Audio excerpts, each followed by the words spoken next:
My name is Michael Rising, and I'm currently a cold case investigator with the Walton County Sheriff's Department. My background is I'm a former Marine officer, Vietnam veteran. When I left the Marines, I went right into the FBI as a special agent. Spent 21 years in the FBI. This type of work is something that I did a lot of we call them history cases in the FBI, where you're tracking criminal activity over a long period of time, and it requires patience and a lot of attention to detail and a lot of digging. A lot of my work is sitting at a desk and going through files and on the phone, and the rest of it I'm out quite a bit. A lot of legwork, interviewing old people, the initial first responders, EMS and sheriff's personnel that have responded to these old homicides, and then from there conduct logical investigation and attempt to put these cases together.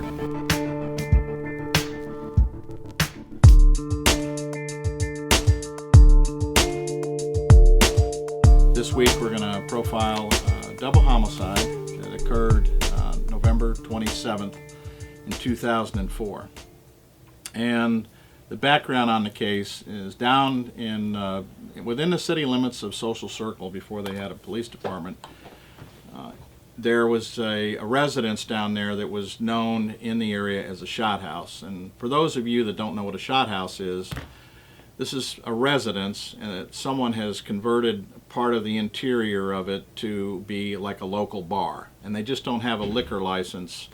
But in this case, this residence pretty much had a bar and tables set up, and these shot houses are today still in existence everywhere. They're in Covington, they're in Monroe.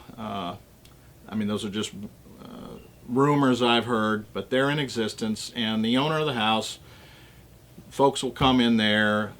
It's kind of like a clandestine gambling casino, so to speak, sort of like that. And you can buy a shot of liquor for $1 or a beer for $1. Citizen down there in Social Circle, Robert Hector, he's running a shot house. And at the time, it was about 10:30 at night. There's several patrons in the shot house, and all of a sudden the door opens, and an individual comes into the shot house, and he's got a ski mask on, and he has a bolt-action shotgun.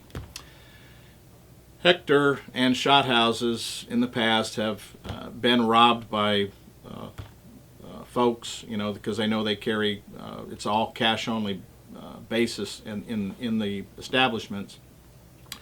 Immediately pulls a revolver out from underneath the bar owner, and we have Social Circle's mini version of the gunfight at the OK Corral for about 8 seconds inside of the business. Unfortunately, so these two individuals exchange shots, and the robber, man with the ski mask, he's later identified as William Meadows. He is shot 4 times by Hector with a .38 revolver. As he's being shot, he is able to fire his shotgun once, and he basically kills Hector. Meadows been shot 4 times. He runs out the door, and he collapses out in front of the residence in a ditch. The shots have been going off. Neighbors were out at night. The sheriff's department is called, so vehicles are en route. Well, they find Meadows out in the front yard. He's still alive. He puts up a tussle with them. They take him in custody. They go into the residence, and Hector is dead. Ambulance is called. Meadows is transported to Walton Hospital, and he dies shortly thereafter. So the Walton County, the sheriff's CID, immediately starts a homicide investigation. They interview Hector's wife. They interview several of the patrons that are still in the residence at the time of the shooting, and pretty much determined that there was an accomplice. There was a getaway driver. So we know this guy's out there somewhere. A couple of leads come in. They're not very strong leads, but the sheriff's department runs those leads out basically to identify whoever the accomplice was that was waiting outside. And we're pretty sure it was one of the vehicles, one of the three that were observed speeding from the scene. Just no description on it. So this investigation continues on for 6 to 8 months, and basically it goes fallow at that point, becomes a cold case. Several things are pretty apparent. Both of these individuals that died were long-term residents of South Walton County social circle area.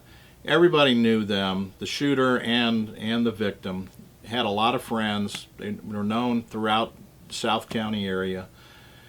The accomplice that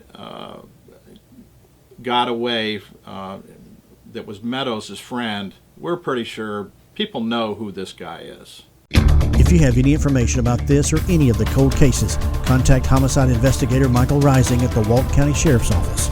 All calls are confidential. Hello, I'm Walton County Sheriff Joe Chapman.